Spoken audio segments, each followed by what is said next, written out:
welcome back to my channel. So your girl went to Makeup by Mario's masterclass, and yes, this is the notebook that we got given, and your girl has been busy taking notes. Can you see all of that? I don't think I ever wrote that much in school or in uni, like it's that bad, but I was writing everything down for you guys. Even though I'm going to be sharing a whole lot of stuff that I learned with you from his masterclass, I would still recommend going and learning and seeing for yourself. That way you can pick up the techniques that he has and his own little tips and tricks, and the goodie bag is insane. But yeah, I hope I've recreated his makeup look well and have done it justice. I'd love to know what you guys think, but yeah, if you want to know what I learned from Makeup by Mario's masterclass, from all of my little notes, then please keep on watching.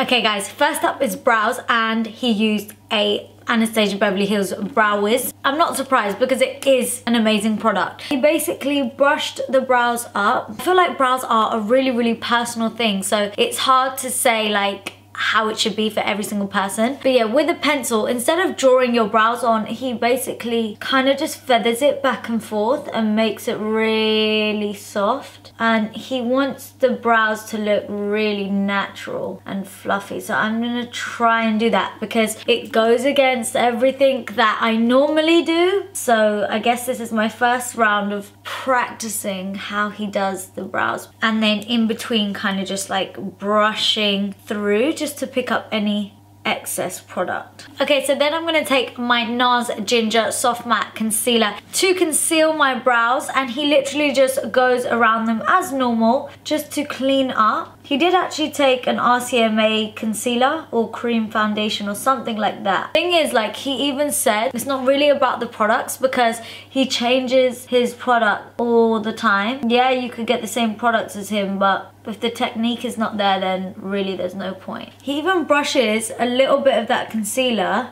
just like through the bottom of the brow. Okay, brows are done, and I feel like, I mean, they're slightly softer than how I normally do them, but you know, I'm learning, I'm trying something new. But like I said, brows are really personal. Now he does do eye makeup before the face, and he took the same concealer from under the brows all over the eyes. And then whenever he's going in with cream products, he'll always go in with some of the same product on a beauty blender and just pat over.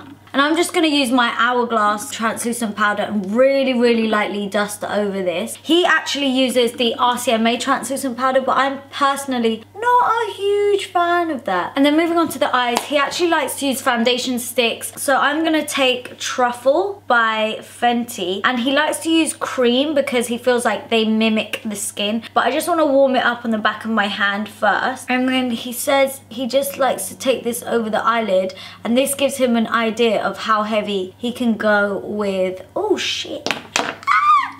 Yeah, this gives him an idea how heavy he can go with eye makeup on someone, and this also helps frame the eyes. For me personally, I would normally skip this step because I already have dark eyelids, so I can kind of see my eye shape from that. But I also thought when he was doing this over powder that was already set on the concealer, I was like, how's that gonna work? But it did. And then again, he set that with some translucent powder right over the top of that. And then using the Anastasia Beverly Hills Soft Glam palette, and he used his Master palette by Mario as well, which I was quite like, yeah, I understand why you would use it because it's your palette, but no one can get hold of it anymore, so it's a bit annoying. But luckily I do have it. But yeah, I think he mixed the shades Glistening and a bit of Fifth Ave. He places this right in the arch right here at the top. He doesn't like it so that it looks really old school. You know when you've got a massive stripe? Like, that is not how he wanted it to look. He then uses the same shadows with dampening the brush,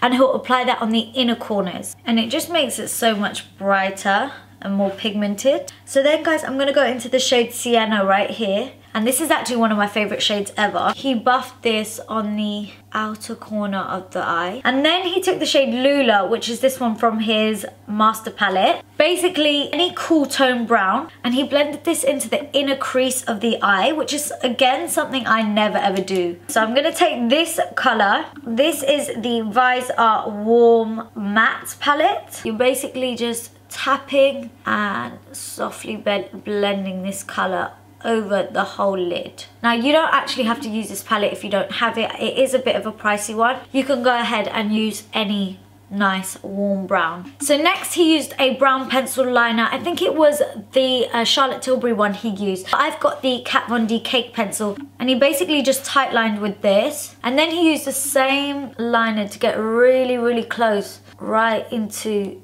the lashes, and then just with a small brush he just softly blended that brown liner out. Guys, I wanted to put contact lenses on. I feel like now's a good time for me to put the contact lenses in. I feel like I look a little bit scary now.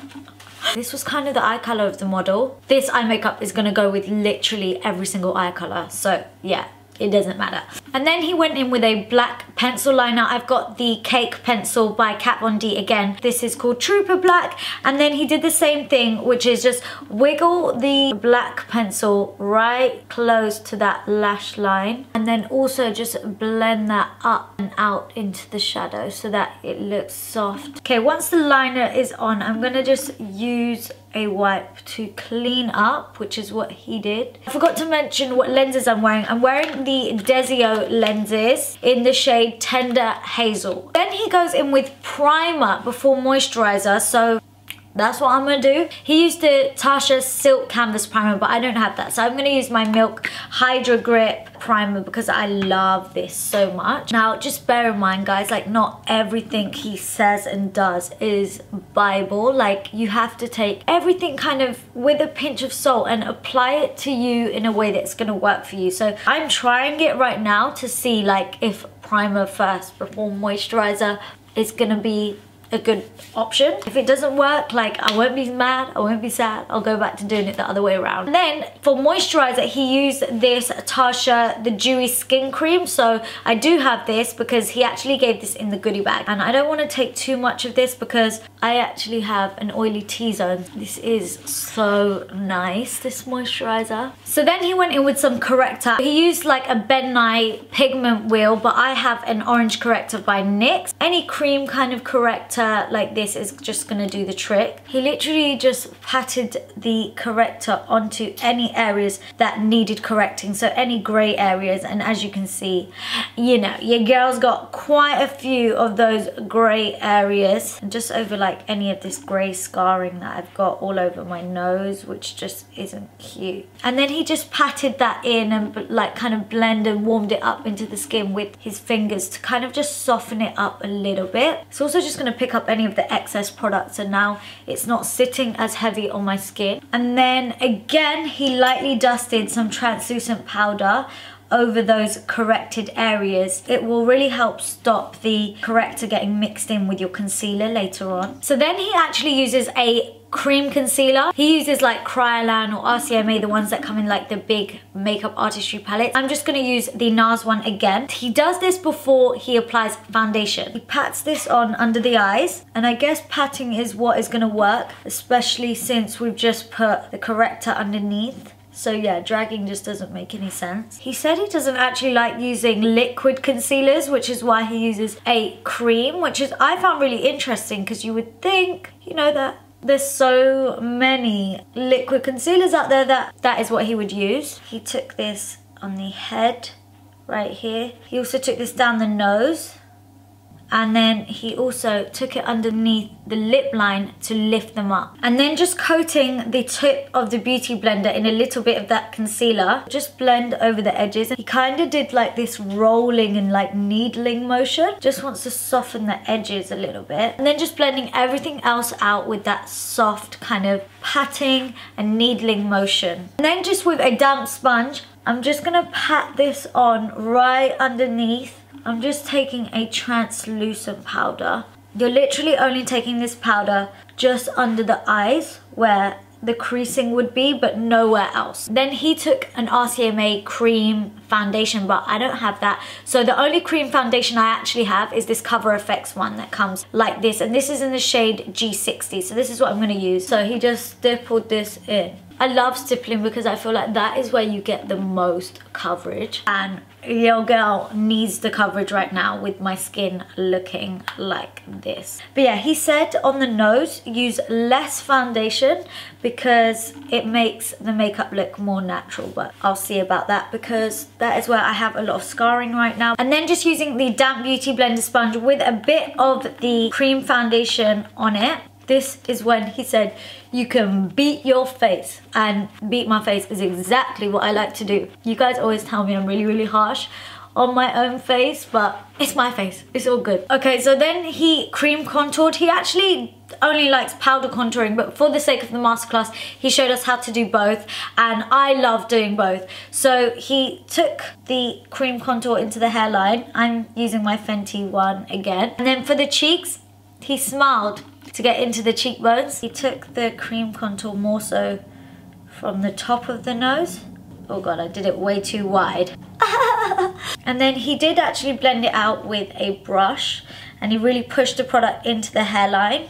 And then he blended the contour up around the cheekbone. And I never normally do it in this shape. I kind of just draw lines. I quite like it. It makes this bit of your cheek look way more plump. And then he used the Laura Mercier translucent setting powder, and he used this to carve out the contour on the cheeks. And then he uses a bronzer to further contour, which is also what I love to do. So I'm just gonna take my favorite, which is Matte Give Me Sun, and I'm just gonna go over that. I'm actually gonna use a smaller brush. I'm gonna use this Ray Morris brush, but this is gonna help me get that shape a little bit better. This kind of contour where it's like this really makes you look a lot more youthful. Okay, so then he went back to the eyes, and he actually went in with the black pencil and decided to run that over the waterline and kind of tight line again, this time making it black, even though he did it in browns. And then he took a brown pencil by Marc Jacobs. He took this one called Brownie. He could have just used the brown pencil that he used earlier, but no, he used this one. And then he ran this along the lower lash line. I think he really likes to build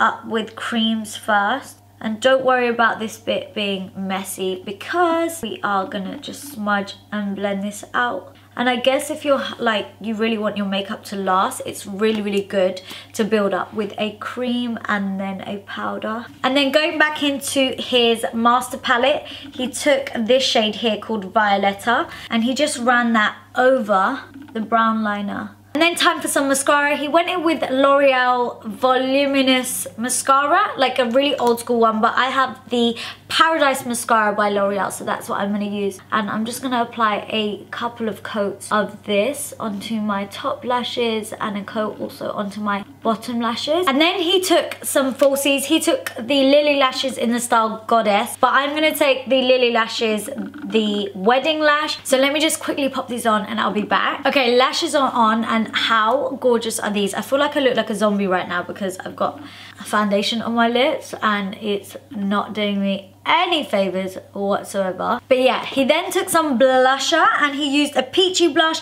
So I'm gonna take a mix of this blush by MAC and this one. I think this is Melba and the other one is Spring Sheen, just because I like a bit of a glow. He popped these on the apples of the cheeks, which I can really see now because of where that contour is. And then guys, moving on to highlighter. Honestly, I don't know what the hell happened, but I didn't write down what highlighter he used. Like, of all the things, that is the one thing I missed that he used, but it's okay, it's cool. I'm just gonna go in with something that I think is gonna work great with this look. I'm gonna use the Jouer and Skinny Dip highlighter because this is just gorgeous. And basically what he did is he kind of just was moving the head around to see where the light was hitting the model's face. So he just took small amounts and built it up. And he didn't take tons of product, but I love highlights, so this is really hard for me not to use a lot. And then you can see the light is actually hitting me right here in the middle and then just hit in the center of my forehead a little bit. You can see it's hitting me right here on my chin. And he kind of on the chin, he got it like at an angle where the light was hitting it. So he didn't do it like right in the center. It was kind of like on the sides. And then on the nose, he didn't take like one long stripe down. He did a bit just kind of at the top of the nose, just a little bit on the tip, and he said that this is not for everyone. Some people suit it and some people don't, and I agree. If you have a droopy nose, I would avoid doing that. And then one of his little tricks was to use the Elizabeth Arden 8-hour cream. This one like really made a difference, and I have to be really careful when I do this. I've practiced this once before since the masterclass, but you just want to take a bit. I'm just wiping off loads of the excess on the back of my hand and kind of warming up the product. I'm just going to pat over the highlight really gently, and I'm not taking loads, I'm just taking a little bit just right on top of the high points, and this honestly made the skin look so glowy. He also took this right in the center, and look, it just looks like the highlighter hasn't been placed on your skin. It almost looks like it's now part of your skin. And then finally for the lips, he went in with a nude lip, and I think he used the Kevyn Aucoin lip pencil in the shade medium. Yeah, he did. I'm gonna go in with the shade Flirt by Huda Beauty. You can use any lip liner. He definitely used a lip liner that was darker than the lipstick, so this is what I'm gonna do as well. And then for lipstick, he mixed like a couple of pigment shades together to create his own custom lip shade, but I'm gonna use actual lipsticks, and he said that he prefers to use actual lipsticks rather than liquid lipsticks, so again, that's why I'm gonna do this. He actually used a really nice peachy shade, so I'm gonna take the shade Peachy by Anastasia Beverly Hills, and then this Avon nude lipstick in the shade Au Naturel. This shade on its own was very much what he used, like this kind of tone, and then I'm just going to go over that a little bit with Au Natural, which actually feels a little bit more comfortable to wear than the Anastasia one. And then we're just going to finish it off with some gloss, and I'm going to take the Fenty Gloss Bomb, the Fenty Glow one, and I'm just going to take this in the center of my lip. And then finally, he just likes to spray the whole face with some Fix Plus. Okay, so guys, this right here is the finished makeup look. I hope you like it, guys. Let me know in the comment section below what you think. I personally think there's quite a few steps that you could probably skip when doing this makeup look. And some of the things that I initially thought, how's that gonna work, did actually work well. And he is actually an amazing makeup artist. I mean, he wouldn't get that far in life if he wasn't. I do really love this makeup look. This style of makeup is very much me. I am gonna implement a few things into my makeup routine, which is great. I think if you're a beginner in makeup, this masterclass is like for you. You need to go. But if you're someone that is quite advanced, I mean, it's always worth going. But if you are like a really advanced makeup artist, then I don't know, I think spending 5 hours just on one look might bother you, because it did annoy me. I would have wanted to see 2 different looks. I would have wanted to see something more neutral glam like this, and then something a bit more, I don't know, intense. But yeah, I'm just giving you my honest and humble opinions. I hope you can appreciate that. But yeah, if you did enjoy me recreating this look and teaching you guys everything that I learned, then give this video a big thumbs up. Comment below, let me know if you think I mastered the Makeup by Mario look, and don't forget to hit that subscribe button and follow me on all of my socials. Thank you so much for watching, guys, and I'll see you all in my next video. Mwah. Bye.